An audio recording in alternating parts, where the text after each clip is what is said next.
kita niat mau ibadah, mau fokus, ternyata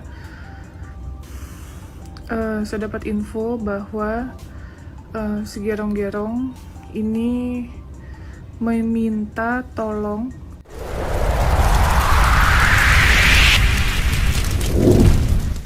Gary Julian menjawab tudingan dari Novi Pratiwi.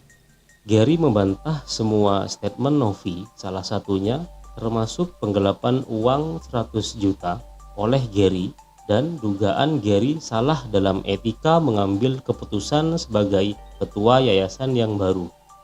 Semua terjawab di dalam video klarifikasi Gary hari ini. Tonton klarifikasinya sampai selesai. Ya, untuk penyaluran bantuan kemanusiaan ke NTT saya kira sudah melalui prosedur gitu kan. Kita sudah memberitahukan, menginformasikan kepada Kemensos untuk melakukan hal tersebut, dan kita juga sudah menyampaikan laporan pertanggungjawaban, di mana di laporan pertanggungjawaban itu juga secara rinci sudah kita rincikan bahwa pengeluaran 1,3 M itu khusus untuk pembelian barang aja, dan sisanya untuk kita transport, akomodasi, hotel maupun biaya tenaga kerja relawan yang bantu bongkar muat, packing dan lain sebagainya itu dibiayai oleh CSR-nya Bank Densu gitu. Jadi itu sudah clear sih. Dan kalau memang beliau ingin melakukan pemeriksaan dan lain-lain, silakan aja, itu terbuka, siapapun juga boleh ke sana. Ya mungkin sekaligus juga memberikan bantuan lanjutan atau tambahan mungkin. Jadi apa yang memang beliau sebutkan ya beliau yang memang berkewajiban membuktikan. Kalau dari sisi kita yayasan, kita sudah memberikan pertanggungjawaban dan sampai saat ini pun belum ada temuan apapun dari Kemensos, baik itu tentang dugaan-dugaan yang disebutkan oleh beliau itu. Baiknya disertakan dengan petunjuk dan alat bukti agar statementnya ini bukan lagi mengarah pada tuduhan yang tidak berdasar, itu aja. Ya, jadi memang setelah ramai berita beliau menduga saya menggelapkan dana 100 juta, beliau telepon saya secara pribadi, beliau sampaikan, Ger, Adinda, kamu harus buat klarifikasi, saya buat statement itu untuk menyelamatkan kamu. Lalu saya jawab, izin Jenderal, bahwa dana tersebut adalah dana dari Bank Densu dan dana tersebut langsung dialihkan kepada kantor akuntan publik. Tidak ada nama aku sedikit pun di situ, aku bilang. Jadi, dan hal itu sudah aku konfirmasikan kepada bendahara bahwa kita sudah payment ya Bu untuk akuntan publik. Mohon dilampirkan laporan keuangan, dan itu tidak dikasih, ditahan gitu kan oleh tim kuasa hukumnya Ibu NP. Nah kemudian aku jelaskan seperti itu kepada Pak Irjen, ya beliau pun menyayangkan gitu kan, kenapa kok jadi liar seperti itu, dan saya bilang ya aku berani berbicara karena aku punya fakta, aku siap untuk adu data, adu fakta gitu kan. Jadi mohon izin Jenderal, aku akan buat klarifikasi selanjutnya, dan inilah klarifikasi. Kalau saya pribadi itu belum ada gitu kan, belum ada karena memang sejak awal sampai sekarang pihak Kemensos itu selalu berkoordinasi, bahkan mengirim undangan apapun itu langsung ke saya gitu kan, dan sampai saat ini belum ada. Ya itu saya udah lihat karena ada beberapa rekan-rekan teman-teman yang kirim story dari Ibu NP ya, terkait yang pertama relawan di Bekasi, yakni relawan yang lebih tepatnya itu membantu proses di Polres Metro Bekasi gitu ya. Jadi memang terkait anak asuhnya Ibu NP atas nama Zahra atau Maria itu sedang dalam proses penyidikan gitu kan, yang dimana pelapornya yang saya ketahui itu adalah ibu kandungnya sendiri yang atas nama Elizabeth seperti yang Ibu NP sebutkan. Dan sedemikian rupa itu semua proses sudah berjalan, sudah ditangkap kalau nggak salah infonya dua pelaku persetubuhan ya terhadap anak. Itu sudah ditangkap, dan ada pelaku ketiga yang sedang dalam proses pengembangan pemeriksaan. Nah, ketika proses pengembangan pemeriksaan untuk kebutuhan penyidikan ini, disinilah saya baru diinformasikan gitu kan, bahwa terdapat kendala oleh tim yang mengurus bahwa pelapor ini hilang. Pelapor sebagai ibu kandung ini hilang. Kenapa? Karena kemungkinan arah penyelidikan akan berbalik ke pelapor sendiri karena ada dugaan bahwa pelapor mengetahui anak tersebut dilakukan persetubuhan di sampingnya atau di dekatnya, dan yang bersangkutan juga menerima sejumlah uang dari pelaku atau terduga pelaku tersebut. Nah, kemudian semenjak hari itu ibu kandung dari anak tersebut hilang, dan memang saya diperintahkan untuk mencari pada saat itu. Mencari, dan kita juga hubungi beberapa relawan dan kita berikan sayembara yang memang sesuai dengan arahannya seperti itu. Gitu. Jadi kita itu udah kejadian udah 1 bulanan yang lalu ya. Ya kalau aku sih berasumsi baik aja karena memang aku juga melakukan, aku sadar betul aku pernah menerima perintah itu, ya kemungkinan besar untukku.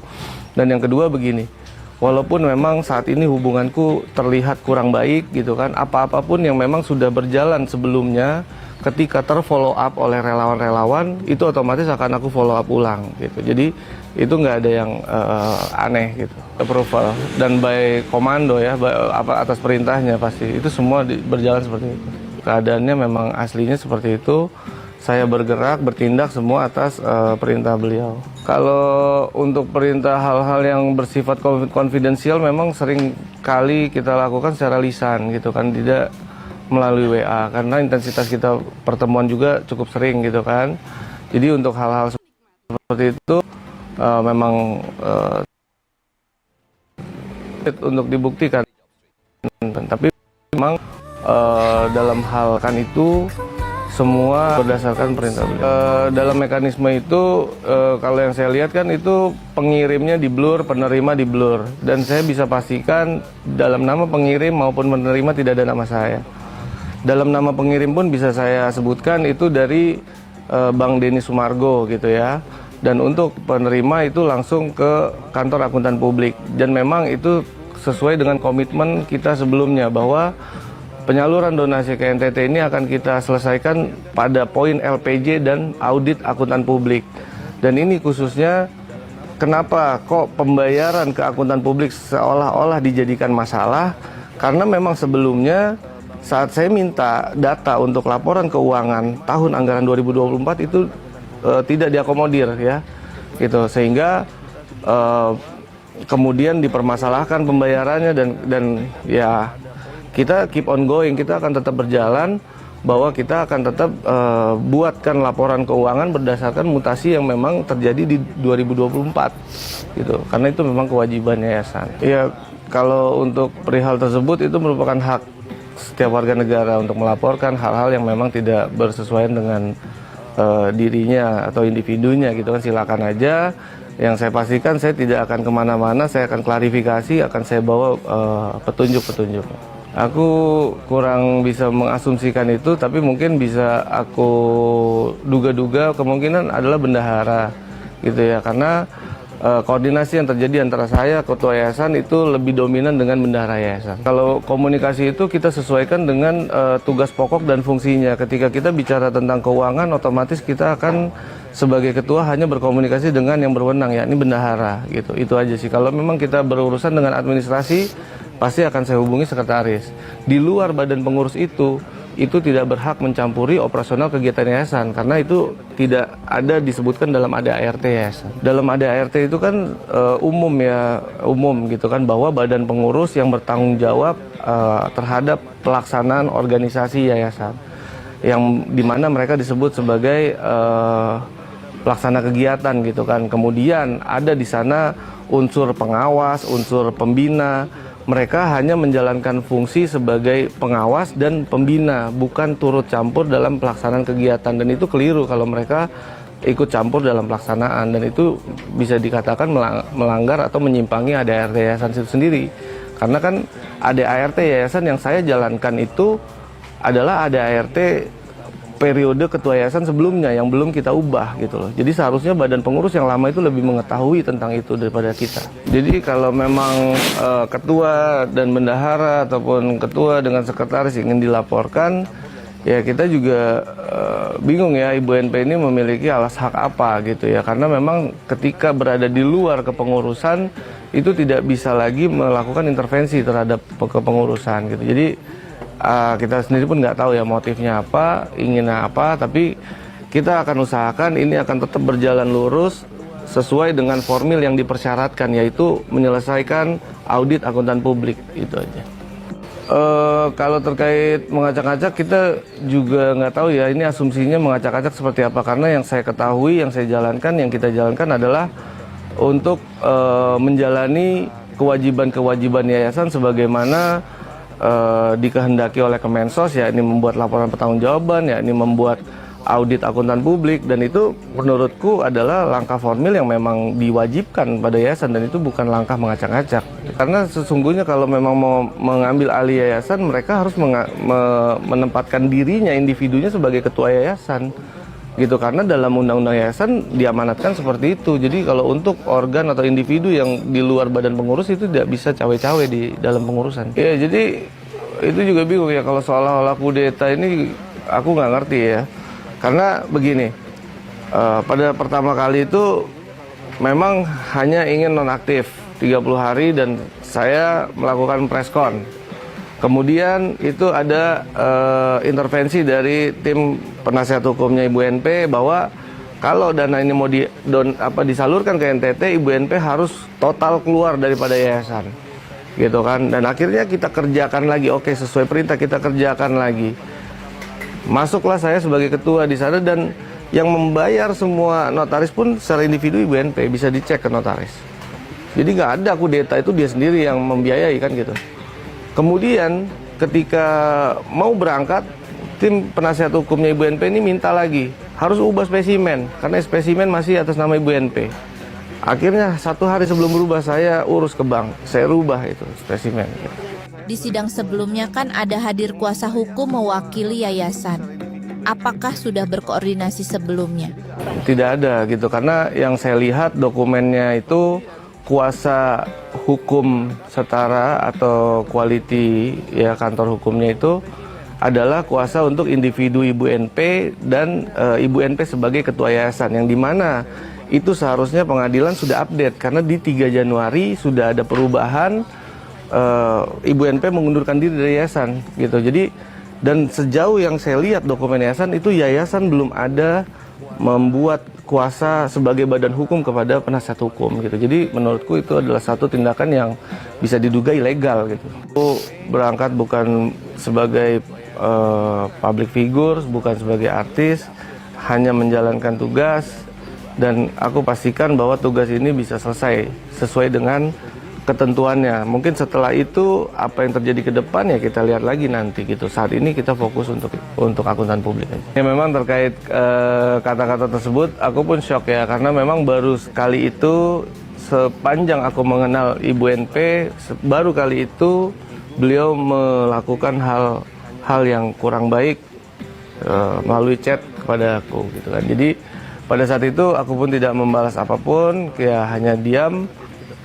Mungkin kalau dengan orang lain bisa jadi memang sudah demikian adanya atau seperti apa, aku tidak menggali ke arah sana gitu kan. Yang aku kerjakan pure profesional, untuk urusan kerjaan hanya urusan kerjaan, dan chat personal seperti itu memang nggak terlalu kita pusingin gitu kan. Tapi memang yang jadi kendala itu kan ketika semua diblokir, WhatsApp diblokir, sosmed diblokir gitu kan, yang akhirnya kita jadi bingung ini maunya arahnya kemana, dan yang akhirnya tugas terakhir yang pernah diucapkan kepada saya itulah yang saya lakukan sampai hari ini.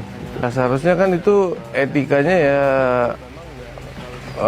saya juga bingung etika apa yang dipermasalahkan, karena kalau kita merunut pada ADART yayasan, begitupun juga dengan akta pendirian yayasan, ketua itu memiliki hak penuh untuk melakukan hal-hal yang sifatnya urgent terhadap kelangsungan kepentingan operasional yayasan gitu. Jadi di luar itu memang tidak ada orang lagi yang memang bisa intervensi, sesungguhnya kan seperti itu. Nah itulah ya, kita juga bingung etika apa yang dipermasalahkan. Cuman pada saat itu aku hanya fokus agar dana donasi ini bisa disalurkan, selesai, kita bertanggung jawab, dan kita audit akuntan publik. Itu aja sih yang aku pikir. Ya, aku dan mungkin dengan netizen sama-sama bingung gitu ya terkait sikap Ibu NP itu gitu. Karena memang yang aku alami, bahkan sebelum podcast Bang Densu itu ada pertemuan di Townhouse Bang Densu, ada pertemuan lagi di beberapa restoran berkali-kali. Itu semuanya satu suara, Ibu NP mendukung, bahkan Ibu NP sendiri yang memberikan saran penyaluran ke penerima manfaat lain itu harus ke NTT gitu. Karena saya pernah memberikan saran, kenapa nggak Sukabumi? Waktu itu Sukabumi ada banjir gitu kan, dan menurut beliau Sukabumi terlalu dekat dan sudah cukup banyak bantuan. Beliau tetap menyarankan NTT gitu kan, karena jauh dari ibu kota. Ya sudah, akhirnya itu yang disepakati. Makanya kita sama-sama bingung kenapa kok udah dia sepakati jauh-jauh hari, kemudian di hari H kita berangkat, malamnya kok seperti itu gitu kan. Itu ya kita juga dalam keadaan bingung, bahkan sampai sekarang pun aku nggak tahu dan masih bingung gitu. Ya untuk penasihat hukumnya Ibu NP, sebaiknya pentingkan kepentingan terbaik untuk kliennya, jangan memaksakan hal-hal yang memang menjadi kepentingan tersendiri bagi mereka gitu kan. Bahwa sekarang melihatlah di opini publik seperti apa kondisi Ibu NP, klien kalian, itu yang harus kalian selamatkan, jangan ego. Kalau aku punya satu hal, berhentilah berbicara yang bukan fakta di depan publik, karena ketika kita akan klarifikasi akan berbalik. Itu aja, karena saya hanya berpegang pada fakta dan saya tidak akan menyerang siapapun, saya tidak punya kepentingan apapun di sini. Jadi tolong hentikan narasi-narasi yang di luar fakta dan sudahilah itu. Kita kembali pada tujuan kita, selesaikan donasi ini dan sukseskan audit akuntan publik di tahun anggaran 2024. Ya, untuk para netizen yang mungkin memang jadi terbelah, baik mendukung ataupun jadi tidak mendukung, itu saya kembalikan lagi sama semua faktanya, bahwa yang saya lakukan sedari awal sampai sekarang itu hanya tegak lurus pada fakta. Dan kemudian kalau memang ada perubahan dari masing-masing individu termasuk Ibu NP, itu di luar kuasa saya, di luar kendali saya. Maafkan kalau memang saya menyakiti secara tindakan, kata atau perbuatan. Tapi kembali lagi, saya bisa pertanggungjawabkan ini dan ini semua faktanya, itu aja. Ya, jadi memang betul saat saya bergabung di tim Ibu NP khususnya yayasan ini, banyak hal yang saya rapihkan, termasuk itu SOP dan SNPA. Apa itu SNPA? Itu Standar Nasional Pengasuhan Anak. Jadi dalam hal tersebut saya buatkan draft-draft dokumen-dokumen yang memang mengarahkan operasional yayasan ke arah yang lebih baik gitu kan. Khusus pada bidang keuangan memang saya tidak pernah masuk gitu. Sampai saya masuk saat saya jadi PLT ketua, kemudian diangkat menjadi ketua, barulah di situ saya tahu bahwa selama berjalannya yayasan, SOP-nya adalah rekening yayasan transfer ke rekening pribadi salah satu pengurus, kemudian pengurus tersebut yang menyalurkan kepada pihak-pihak penerima manfaat ataupun kepentingan operasional dan kegiatan lain. Nah, itulah poin yang menjadi pegangan saya, bahwa memang seperti itu berlakunya SOP yayasan gitu kan.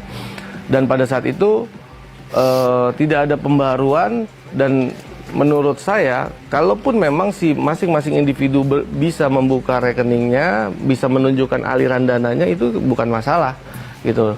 Jadi yang saya lakukan hanya mengikuti pola yang sudah ada, pola yang sudah berjalan gitu kan. Dan saya juga terbukti di LPJ pun tanpa diminta saya masukkan mutasi rekening saya secara pribadi. Jadi kelihatan pihak-pihak yang membaca LPJ saya bisa memfollow the money, bisa mengikuti aliran dananya, kemana aliran dana ini berakhir gitu. Nah, yang saya harapkan dari audit akuntan publik tahun 2024 ini kan saya lihat di mutasi ini banyak sekali individu-individu pengurus yayasan yang lama yang menerima aliran dana dari yayasan, dan itu yang saya minta laporan keuangannya mana gitu. Karena ketika tidak diberikan aliran dananya, ini akan jadi temuan-temuan dan ini akan bisa membahayakan yayasan itu sendiri gitu. Dan saya tidak mau, saya dalam posisi ketua yayasan, saya menghadapi masalah-masalah seperti ini. Mungkin bisa diasumsikan badan pengurus yang lama ini apa yang mereka pikirkan sekarang itu tidak sesuai dengan apa yang mereka jalankan sebelumnya saja sih gitu. Bahwa mereka menjalankan ini bertahun-tahun, kemudian saya baru menjalankan ini sebulan, dibilangnya saya yang tidak sesuai SOP, padahal mereka menjalankan hal itu bertahun-tahun gitu kan. Itu bisa dilihat dari mutasi rekening kok gampang.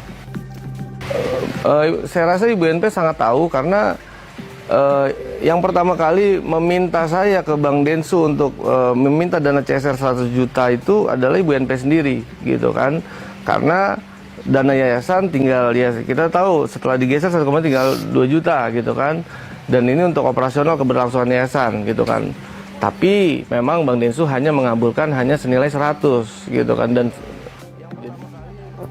ya kalau awalnya itu ya kurang lebih yang saya ingat adalah 25% dari dana donasi yang akan disalurkan karena itu merupakan hak yayasan, katanya kan seperti itu gitu. Tapi memang tidak diakomodir oleh Bank Densu, namun diakomodir hanya 100, dan itu aku sudah sampaikan bahwa urgensinya yang paling penting adalah melakukan audit tahun anggaran 2024, dan itu kita sudah mengerti. Ya, aku kurang paham tentang sosmed, tapi memang bisa dikatakan beliau sudah sangat tahu, sudah sangat mengerti, dan bahkan sudah tahu dari jauh-jauh hari. Dan kemudian kenapa sekarang semuanya seolah dipermasalahkan, yaitu kembali lagi ke beliau, maksud dan tujuannya apa, itu di luar kendaliku, di luar kuasaku. Ya, ketika ingin mengamankan yayasan seharusnya mengambil tongkat komando di posisi ketua, karena yang paling bertanggung jawab atas yayasan adalah ketua yayasan. Pendiri itu sudah sangat jauh, memang namanya ada di akte, tapi tidak ikut dalam melakukan pembinaan maupun pengawasan, apalagi pelaksanaan dalam badan pengurus gitu kan. Jadi kalau memang ingin kembali terlibat, silakan ambil posisi komando di ketua, kita rembukan. Kita ubah lagi aktenya yayasan supaya beliau ada sebagai ketua di situ. Itu mungkin nanti masuk ke materi audit gitu kan. Saya belum bisa bicara lebih banyak karena kita sudah payment dengan kantor akuntan publik yang dokumen maupun keterangan ahlinya biar nanti dari kantor akuntan publik seperti apa nanti akan saya bacakan lagi depannya gitu. Karena ini bersifat publik. Itu tadi kalau memang masih mau untuk jadi ketua silakan masuk secara resmi sebagai ketua. Karena kalau memang berbicara di luar badan pengurus itu akan sia karena tidak ada alas haknya. Itu aja. Memang ada dugaan-dugaan yang memang bisa membahayakan saya, dugaan-dugaan yang bisa membahayakan yayasan, ya tentunya pasti akan kita pertimbangkan untuk melakukan hal itu gitu kan. Dan kita belum fokus ke arah sana, fokus saya hanya menyelesaikan pekerjaan saya untuk audit akuntan publik tahun anggaran 2024. Kepada badan pengurus sudah saya informasikan semuanya bagi semua yang memang terkait dengan yayasan, ya itu agar mengikuti ketua yayasan. Ketika untuk urusan-urusan di luar yayasan silakan masing-masing individu bergerak bebas gitu. Tapi mereka semua, saya sudah ingatkan, mereka semua orang dewasa, nama mereka ada di akte, dan mereka harus mempertanggungjawabkan posisi nama itu ada di dalam akte.